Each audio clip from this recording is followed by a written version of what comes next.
if it was commercial product, it was coming from the Mexican Mafia at the time, or you'd have to get it from certain places. So, and then just seeing his passport, he was getting a Western Union transaction, and I just happened to glance over and see the Lucchese name. And, of course I've always been interested in the lore, you know what I mean? The lores and legends. And so that immediately piqued my interest, and realizing the connections, and then him being on the run up here. Actually, funny story. He was on the run at this little motel up here called the Little Daisy Motel. And the reason it's anecdotally funny is because if you've ever seen a movie called Midnight Express, Robert De Niro in a little town, he's got the accountant for the Mafia, and he's on the run, and they're staying in this little hotel. So it's kind of anecdotal. Also, my dad drove the cop car in the movie. If you ever watch one of the extras in the cop car in the movie, my dad's in that. So, I'm going to look out for that. Yeah, no, it's just, funny, super funny anecdotes. Moving forward, that's kind of like pre-2001 lifestyle. That's me living dangerously, hanging out with wild people, getting into crazy shit,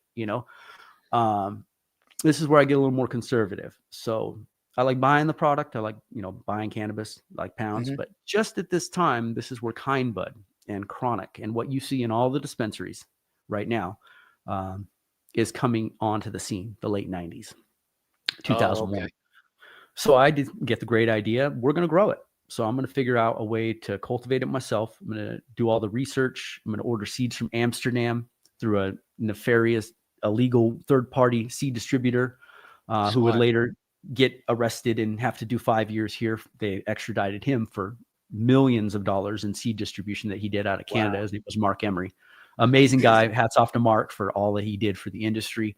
A lot of people have paid the price for people like myself to be here today and to go into the legal industry. So I'm glad you didn't forget them. No, yeah. And there's still a lot of people that are paying the price that haven't even got out of jail. We'd like to see those people go free for cannabis, completely harmless crimes, Yes. So I decided to start getting in cultivation to get the seeds and order the seeds. And here's where it kind of goes off the rails a little bit. I ordered the seeds in August.